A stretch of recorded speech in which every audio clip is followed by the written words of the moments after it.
This insane granny is one of the craziest people that I've ever encountered on Reddit. Guys, lock in. This story is phenomenal. This is part 1 of a 3-part series detailing the absolute horror that is this woman. Let's go. Mother-in-law in the wilds. The Insane Granny Saga Part 1. Guys, this was originally posted on the 3rd of October 2016. So, this happened earlier today over the course of about 3 to 4 minutes. First of all, some relevant background. I broke my ankle and a few toes on opposite feet a few weeks ago. My cast was removed 3 weeks ago, so I'm mobile now and down to using just one crutch, mostly for balance. This has meant that my brother has been chauffeuring me around everywhere, including to and from work. He was running late today, so I wobbled my way down to a supermarket to grab milk, etc., and told him to pick me up outside the store at the little pickup drop-off point by the entrance. I was sitting on the bench outside the store when a wild mother-in-law appeared, with her daughter-in-law and grandkid. Now, I'm not sure how old the kid was,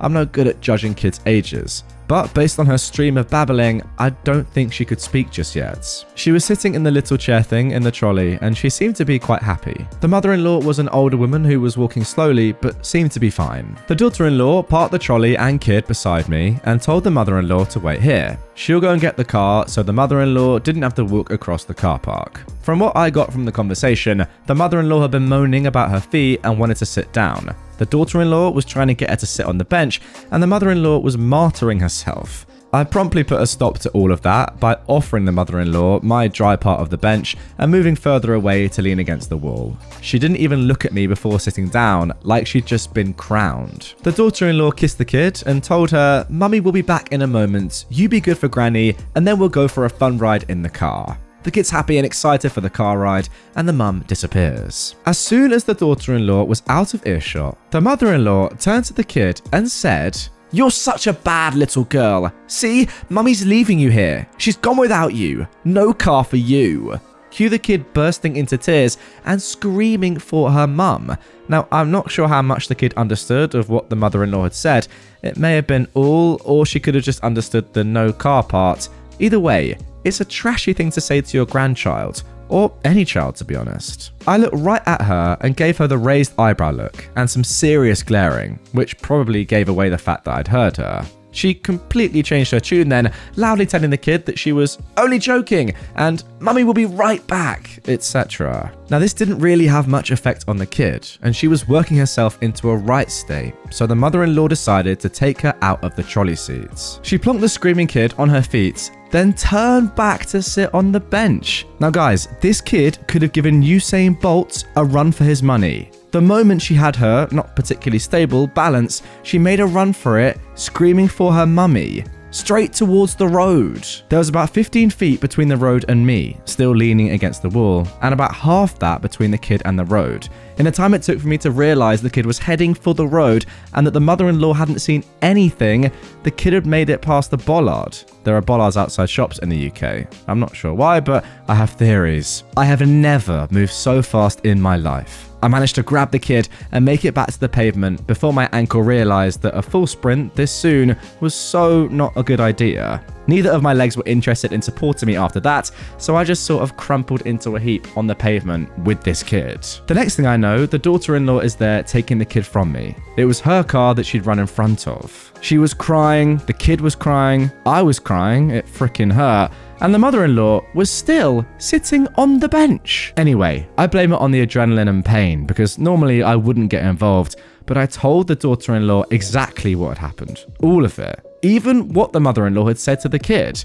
When I left, the daughter-in-law was still screaming at her mother-in-law. So there we go then, that is the first post. Let's get straight into an update that was posted just one day later. Firstly, the ankle. It's sore, swollen and bruised, but thankfully not re-broken. The doctor said it's badly sprained and will set my recovery back, but I don't need to go back into a cast. That's good to hear. So because I had an appointment with my physio this morning, I decided to wait for that instead of heading to A&E last night. Long story short, my physio was convinced that my ankle had re-broken and sent me up to x-ray. Physio department is in the hospital. A nurse or porter, I'm not sure what she was, stuck me in a wheelchair to take me and we got chatting. The nurse said, "So how did you manage to hurt yourself this time around?" "Oh, I chased after a kid that ran into traffic." "My God, how did that happen? When was this?" "Yesterday." And then I get ready to tell the story. "Wait, was this at the supermarket located here? Said the nurse. Yeah? Oh my God. That was my niece. That's right. The mother-in-law is her mother. Apparently, her sister-in-law, so the daughter-in-law from yesterday, took off and left her mother-in-law, the nurse's mum, at the store yesterday. She's pretty sure her brother and her sister-in-law are now no contact, as her sister-in-law has been pushing for no contact. But her brother, the daughter-in-law's husband, is a mummy's boy and had been reluctant. Guys, I apologize if the in-laws are getting a little bit confusing. This is all in relation to what is coming up though, so it kind of has to be this way. Stay with it. She is already no contact with her mother, just to confirm that is the crazy granny of this entire story, after she caught her pinching her newborn. She also told me that her niece is fine, but her sister-in-law got a big fright. Well, I'm not surprised. So there you go. It's a dang small world. I had 100 questions for her, but thought that might be a bit rude. I'm not sure if I'd ever run into her again. It wasn't really clear where in the hospital she worked or what she actually does, but you never know. Well, 1 week later to the day, there's another update. So here we go. I really didn't expect to have an update for this again. I was pretty sure it was all over. I was wrong. I had another physio appointment today and ran into the kid's aunt again. It turns out she's trained to be a physio, so I'll probably see her a lot. After my appointment, she asked if she could talk to me, so we had a sit down and a chat. It turns out the insane granny has gone completely bananas. She's apparently got enough sense about her to realize that the kid's mum now has a dang good reason to go no contact along with the kid, and could now probably convince her husband, the kid's dad, to go no contact too. So knowing she is probably about to be cut off, she made a preemptive strike against the kid's mum and dad. She called the police and told them about the incident in the original post, except she completely changed the story. According to her, the kid's mum was being mean and neglectful to the kid, and the insane granny called her out on it, which evolved into an argument. While they were arguing, that is when the kid ran off into the road. The insane granny noticed and ran after her. The kid's mum then snatched the kid from granny and left the granny at the store.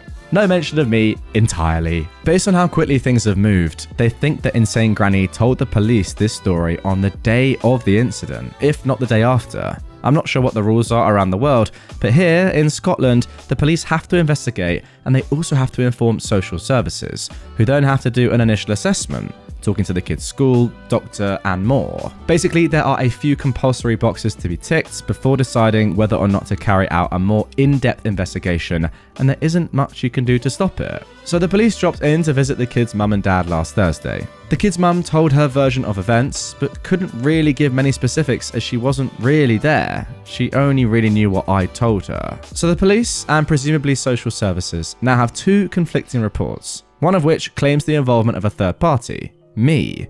The next day, they received notice that social services would be in touch. This has all lit a fire under the kid's dad's butt, and he confronted the insane granny. The highlights, told to me at least, include her endgame is to get custody of the kid. She hopes the kid's mum will be jailed, and she admitted to lying to the police, but is confident the kid's mum can't prove what actually happened because there's no way she'd be able to find me to corroborate. The kid's aunt was told all this over the weekend, and while everyone seems to be sure that both the police and social services won't find any problems, they're understandably nervous. The aunt didn't tell the kid's mum and dad that she'd met me in the hospital for two reasons. First, she didn't actually have my permission to do so, and definitely didn't have my permission to give out my contact details. Basically, the aunt asked if I'd be willing to give my side of the story to the police and social services, and could the kid's parents contact me. I've agreed, and the aunt is going to pass everything on to the kid's parents. Chances are they won't need me to do anything, but you never know. I also pointed out that the security cameras for the store would have caught everything, and that would probably be the police's first stop. So, the drama continues. Okay then, and then just 5 days later, we got the third update to this story. So, things have gotten interesting. The kid's mum contacted me and we met up for coffee yesterday. She's a really nice lady who was under a lot of stress. I told her about r/justknowmil, that's the subreddit that this story was originally posted on, and she said she'd have a browse, though I've got no idea if she was just being polite or not. She ended up a bit of a ranting mess, but I don't blame her to be honest. She did clear up a few things though. The big one being that the insane granny didn't call the police, she called a friend of hers who works in the social services. Insane granny gave this social services friend her version of events, and the friend officially reported the kid's mum. That's how the police became involved. Social services contacted them as they, most likely spearheaded by the social services friend, though this is a speculation on the kid's parents' part, believe the kid to be in immediate danger. The police have found that the kid is in no immediate danger, but they're still investigating what happened at the store. I'm going to give them my statement at some point next week, and that should hopefully be the end of it. Social service, on the other hand, is a totally different can of worms. Regardless of how they got involved, they still have to do an initial assessment and will also be investigating the incident at the store. From what the kid's mum told me, Insane Granny's social service friend is either pushing everything or is actually in charge of the investigation. So far, this social service friend has mostly been doing her job, though rather invasively. She is allowed to speak to all of the kids' parents' neighbors, co-workers, the kids' school, and the kids' doctor. What she isn't allowed to do is show up at the kid's parents' house with the Insane Granny to try to force a reconciliation. Apparently, Insane Granny really went for it with the manipulation and gaslighting in front of the social services friend. She seems to be trying to make the kid's mum look like the insane one. Between bouts of fake crying, she, 1, acted concerned about the kid's mum's mental state, saying she must be hallucinating because she's remembering the incident wrong. 2, said that the kid should be placed in her, the Insane Granny's, care until all this nonsense is sorted. 3, asked her son, the kid's dad, how the divorce proceedings are going. They're not divorcing, she's just trying to make it look like they are to her friend. And 4, told the kid's mum that she was glad she was feeling well enough to clean the house and asked her if she'd managed to feed the kid today. Oh wow. When the parents pulled out their trump card, the fact that Aunt is, and now they're, in contact with me, the granny started fake crying and asking why Aunt and kid's mum are lying to everyone, that the kid's mum had dragged Aunt into her delusion and that she, the kid's mum, needs help. Then she turned to her social services friend and told her that Aunt and the kid's mum must be paying some poor homeless girl or student to lie for her. I totally called that, by the way. I knew she was going to accuse me of lying or something similar. At this point, the kid's mum admits that she lost it at Insane Granny and was screaming at her to leave. This was convincing enough for the social services friend, and apparently the kid's dad, to suggest to the kid's dad that he might want to have the kid's mum sectioned, committed to a psychiatric facility. Once the social service friend and Insane Granny left, the kid's parents argued. The gist of it being that the kid's dad was sort of taken in by his mother's, Insane Granny's, claims. She didn't tell me much about that, just that he's sleeping in the guest room now. Wow. I offered to speak to him, but she, rightly I suppose, thinks that he should trust her without outside input. Yeah, I agree, to be fair. You're telling me that he's believing his crazy mum, the Insane Granny, over his wife? I mean, that's on him. Anyway, I've advised her to contact social services herself and give them my contact information, so there is an official paper trail, and Insane Granny's social worker friend can't claim that she didn't know anything about me.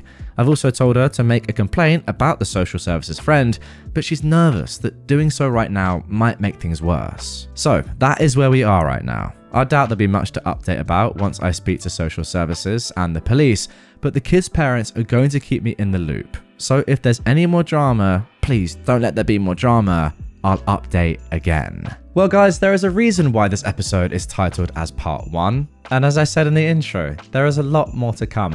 Unfortunately, there are a lot more updates. I say unfortunately, for us, it's just getting started. Over the next 2 days, you will see these next 2 parts. And let me tell you, you don't want any spoilers. Don't go and try and find the rest of the story right now. Just have a little bit of patience. It's way too long to cover in just 1 episode, but I thought I'd just expand it into 3. And that way, you can think about it in the time off, in between videos. Think, what's going to happen next? Let me tell you, I haven't even read ahead myself too far. I just know how long this entire story is. And from what I can kind of see, just having a little look, it gets very, very interesting. So, yeah, stay tuned. But before we end today's episode, first of all, I owe you guys that have donated to my fundraiser, link down below, some shout outs. As you can see, we have now raised over £3,300. That means we are 2/3 almost of the way to the target, which is incredible. So then, on to the shoutouts. Anonymous says, keep up the awesome work. Thank you, my friend. Zale Dash just donates. Simple as that. By the way, you don't have to leave a message, guys. If you want to just donate anonymously or just with no message, you can. Link is down below. Jakobster, keep up the great work. Just a small donation from Canada. Listening for maybe 2 years and it gets him through the school day. Good luck on the marathon. London must be a beautiful city to run through. I realised there, Jakobster, that I've assumed your gender. And I think that's because I'm thinking of an old footballer called Yakubu. But there you go.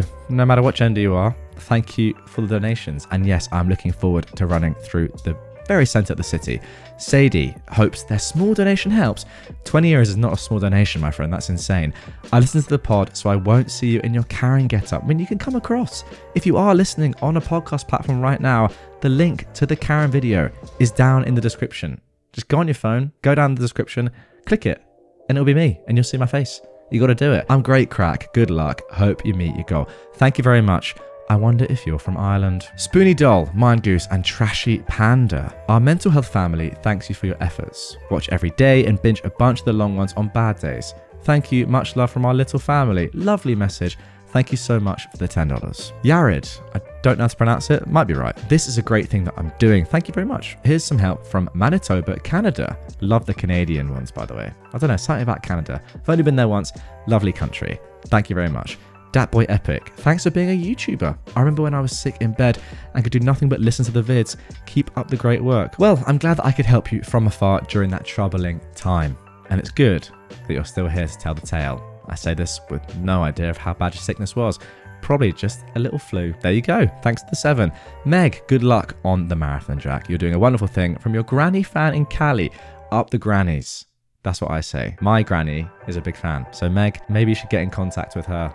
She is English, which you might hate, but you like me, so maybe you'll like her. Thank you very much for $25. Very kind. Liu, love your work, Jack. Wish I could go to London to cheer you on. P.S. My friend is your spitting image, beard and all. I want to see a photo, Liu. I really do. Thanks for the cash. Hermit with cat. Don't shave the beard. Seriously. Major beard envy.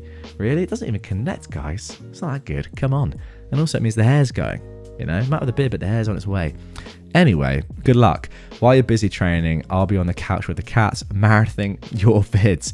Derek S. Very clever indeed. And to be fair, I don't know how many hours of content are on my channel right now. It must be like thousands and thousands of hours. That is a marathon in itself. No doubt about that. Anonymous hopes to see me make the goal of 5k for charity. Jake.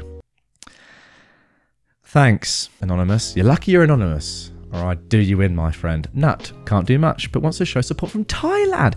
Might be our first Thai donation. Very, very sick. Been subscribed to the channel for a couple of years now. I'm amazing, Jack. Yes, that is your real nickname, by the way. Nut is a very cool nickname. It's also very cool that you've been subbed for so long and from Thailand. Thank you, my friend. Nichelle is back. Wow, unbelievable support from Nichelle. I don't know how many times you donated, but legend. Redditor, thank you so much for the positive videos and laughs. I hope you have pics or vids of the run. Ooh, me too, you know. I hope that I will. I'll definitely have pictures, that's for sure.